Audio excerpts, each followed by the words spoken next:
Welcome back to another In-between-esode. As we continue to celebrate Nexus PMG's 7-year anniversary, today I have the great pleasure of interviewing Ben Hubbard, CEO and co-founder. Listen to Ben share his story of Nexus PMG's early beginnings to where we are today. And now, on to the show.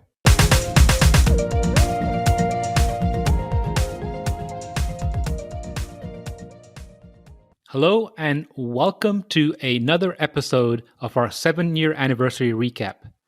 I'm Raj Daniels, and today I have the pleasure of having our CEO, Ben Hubbard, on the show. Ben, how are you doing today? Doing well, Raj. Happy to be back since episode 1. It's been a while, hasn't it? It has. It has. So Ben, then I like to open the show by asking the following question. If you were asked to share something interesting about yourself, what would it be? There's a couple things that came to mind when I knew I was going to answer this question. One is a lot of people probably don't realize I actually come from a heavy international background. So I was actually born in a small town northwest of London in England. My father is English, and I have a family. My grandparents divorced when my dad was young. His father moved to South Africa. So I have a large presence of family in South Africa and a large presence over in England. So I actually grew up in a pretty diverse international family traveling around the world. And I think that was a big part of what shaped kind of my desire to go back overseas when I graduated college with Fluor, and my kind of view on the world, if you will, relative to kind of how I look at international cultures and my desire to explore international cultures, and my time spent living in Saudi Arabia and Mongolia and Korea and all these places, I think was birthed out of that kind of international exposure at a young age. So I don't know if a lot of people probably know that about me. Well, I'm sure they don't, but I'd be remiss not to ask you about your football/soccer career. Yeah. So yeah, there's another one. So I was an avid football/soccer player, depending on what part of the globe you're on. And I played for the Olympic development team for a number of years. And then when I moved to Texas, I played for a club team here that was pretty prominent, and actually, competed in the Dallas Cup and won some world titles. And then had some full ride scholarships and played for the under 20 U.S. national team for a while. Had a pretty severe injury that ended up kind of altering my path, and probably better for the better anyway. But enjoyed playing for most of my life, and was a pretty decent player up until that injury, which was pretty catastrophic, and kind of made me realize it's time to go use my brain, not my feet.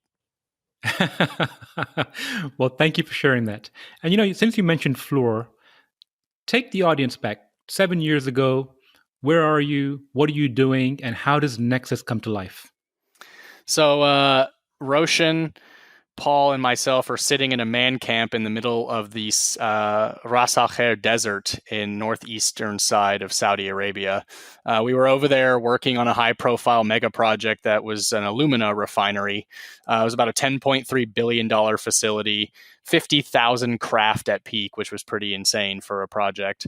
And the three of us actually worked at what they call the PMC. So we were kind of overseeing the integration of all these sub-projects. And for most sub-projects on a project, they're moderate in size, but each of these sub-projects were bigger than most world's biggest projects to begin with. So you had a smelter project that was $4 billion, which Bechtel was overseeing. And you had a rolling mill project, which was $2 billion, which Samsung was overseeing. And you had integrated infrastructure project, which was $1.6 billion that Fluor was overseeing. So you had all these world-class EPCs with all these sub-projects, which were in and of themselves mega projects. And then the PMC, which is where we sat, was responsible for integrating all of this and tracking the cost, the schedule, making sure that the pieces were tying together, and then reporting that information up to the key stakeholders and the client, and then inevitably the investors. And that was kind of our first exposure into kind of understanding the way that the investment community, if you will, kind of looks and at projects that are ongoing, and kind of what their expectations are.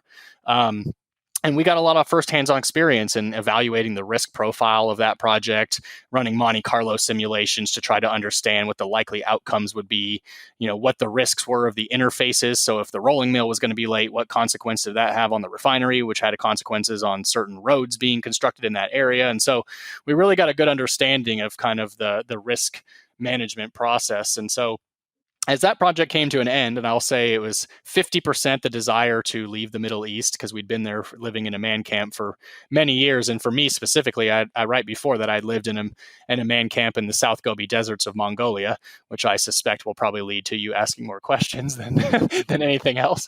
But and then the other idea was we had created this this kind of technology concept within Fluor that really allowed us to streamline the efforts of managing that integration piece that I mentioned very, very efficiently. We were very active users of Excel, and when I say Excel, I don't just mean kind of writing simple spreadsheets and visual basic code and macros and all sorts of stuff and then some software, in Microsoft Access at that time. So we got really good at streamlining our efforts and analyzing stuff, leveraging some of the tools we could build. So we came together, I still remember it to this day, the three of us sitting in my office, and Roshan walks in. We'd been pitching the idea internally to each other about starting something together. Roshan walks in, and something had happened that day. I don't remember exactly what it was. He was frustrated with some decision that was made in the project he was overseeing or something. And he said, "Let's do it. I'm on board. Let's go. I want to do this." And so we went through the process of kind of writing a little business plan in the evenings in our little man camp trailers that we lived in, and then Nexus was born. And in fact, something that the audience probably doesn't know is Nexus had a number of names prior to being called Nexus PMG. First one was Glen Meadows, which was terrible.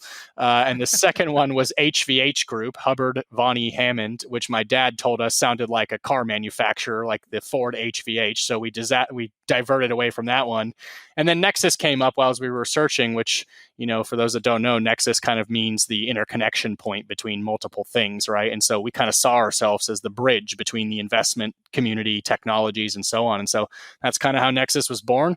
We mobilized back to the US and relocated to Dallas, and the rest is history. So you mentioned the bridge and what Nexus means. When you, Paul, and Roshan sat down, what was the big picture for Nexus? What did you envision for Nexus? I would be lying if I said we would be where we are today, because it's just not the truth. What we thought was we would be a leading advisory firm, actually more to the engineering, procurement, and construction industry, evaluating the health of projects that were ongoing and doing audits on those projects. And that kind of played off nicely of what we were overseeing when we were at Fluor in the Middle East was, assessing where a project is at any point in time and what the risks are. What we didn't realize was that is actually incredibly difficult to sell to EPCs, because the expectation is that their teams and their own internal groups are doing that themselves. So it's kind of why would I pay you to do something my people are supposed to be doing? So we had to pivot that strategy a little bit and say, okay, well, who really can benefit from this same skill set, but probably doesn't have that expertise or that expectation? And that's where the somewhat exposure that we had to the investment community became a priority. We said we need to pivot this strategy to more of the investors because they rely on advisors constantly to do this type of work. And so once we started gaining ground, it took time. Once we started gaining ground with investors and leveraging some of the skill sets that we had in-house, and one investor logo became two, and two became four. And then once you weren't trading off of your own individual resumes, but your company's experience, that's when we really started seeing the growth. And then I would say the big turning point for us was about 3 years ago when we decided to go all in on the sustainability ESG sector. Most of the work we had done just coincidentally had been in that sector anyway, about 95% wood pellet production, biomass. It was things that a lot of other people didn't understand or were ignoring. So we took it on and said, let's figure it out.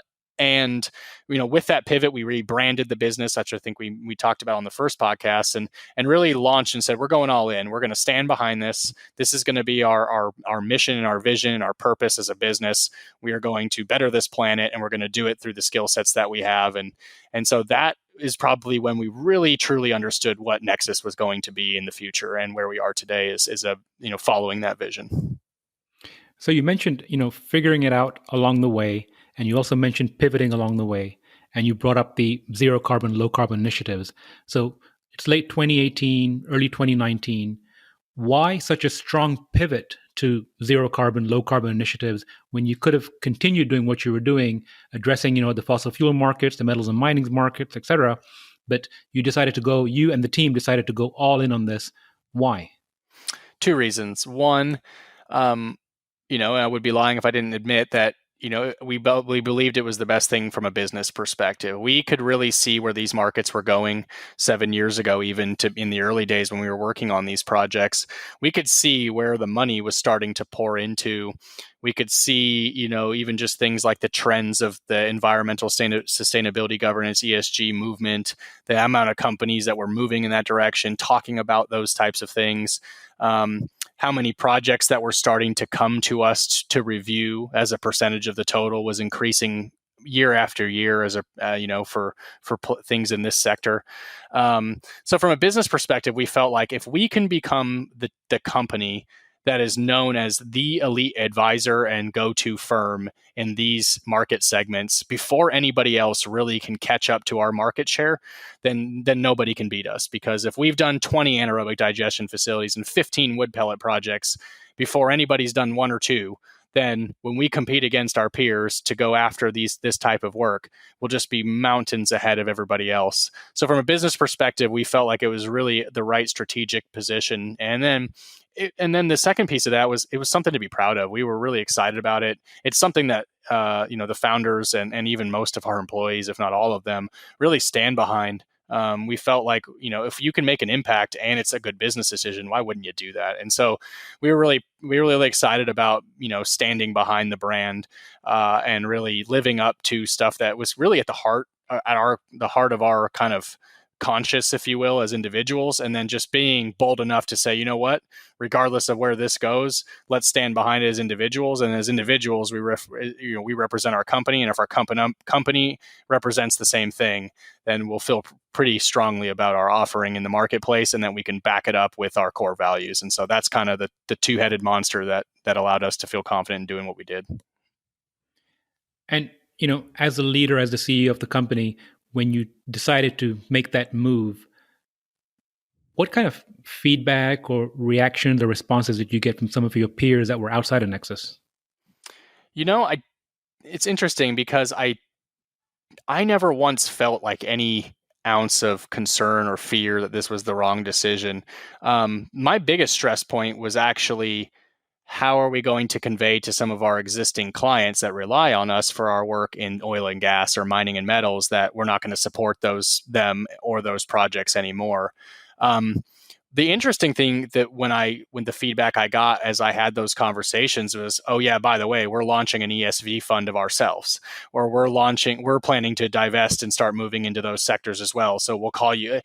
The reaction I expected was kind of like, oh, okay, well, fine, we'll go find somebody else, or, something with a little bit more of an animosity driven tone of kind of like, well, thanks a lot. Couldn't you given us more heads up or blah, blah, blah. But the reality is they kind of responded with, yep, we get it. We're doing the same thing. So it was an interesting feedback loop to find out that it was a validation effort from the feedback more than it was, a kind of a confrontation element. So it was really interesting to see how that transpired. That's interesting to hear. And, you mentioned being first or being able to garner some market share ahead of time. And it must be an interesting feeling now to almost feel like you were looking around the corner and now other people are catching up to where you are. Yeah, there's a lot of businesses launching their sustainability subsidiaries and things of that nature. I do think our business model is pretty actually quite dramatically different than most, because we're not what I would call a traditional advisor. We don't just kind of advise and walk away. We're very relationship focused, but we're also kind of the intersect or the nexus, if you will, between the development community and the investor community. So we're much more hands-on with protecting the downside risk of the investment community and, quite frankly, the developers, because we get actively involved in designing these facilities and helping to construct these facilities, and we build their financial models, and we look at the markets, and we introduce our clients to funds that are better suited to potentially provide them capital. And so we're just way more hands-on than just kind of being hired for 8 weeks, look at something, write a report, walk away, and let it call us when you need us again. So I think that makes us a little bit unique. And And that's kind of what excites me about our future, is just knowing that it's really hard to replicate that business model, just simply because of the expertise that we've been able to build over the years. It would take quite a while to rebuild that expertise. So that's kind of how we look at it. So, before we get to the future, what are some of the valuable lessons you've learned along the way?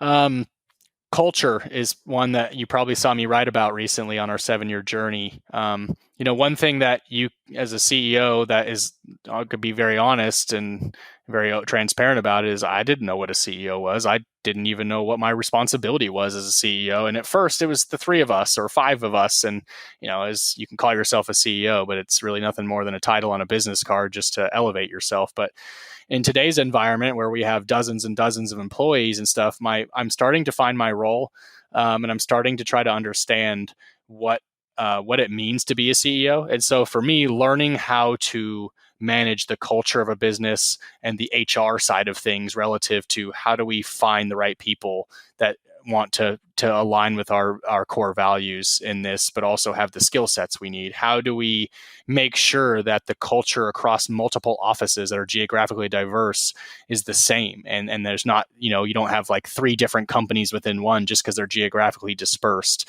How do you make sure that, I'll give you an example. Like if people walk into our office, that we just don't have a bunch of people, drinking water bottles and throwing plastic in the trash when we're out here preaching, sustainability and doing our part, but we're not doing it as individuals. So all the little nuanced details of how to manage a company culture and make sure that your core values exist across the company, as well as making sure that your outward facing brand isn't just, greenwashed or just, something you say on a piece of paper or outward facing, but you really stand behind it. So for me, that's been a really interesting journey to try to figure out how to navigate those waters and kind of learn it on the fly, if you will, because it's just something I think you learn when you get into that leadership role with lots of folks that are depending on you.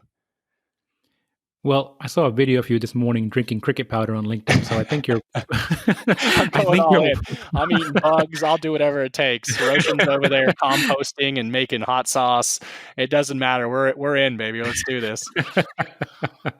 So, speaking of managing company values, where do you see Nexus in the next 5 years? It's 2025, celebrating. Let's do the math. What's that? 12 years in. What does Nexus look like in 2025 to you?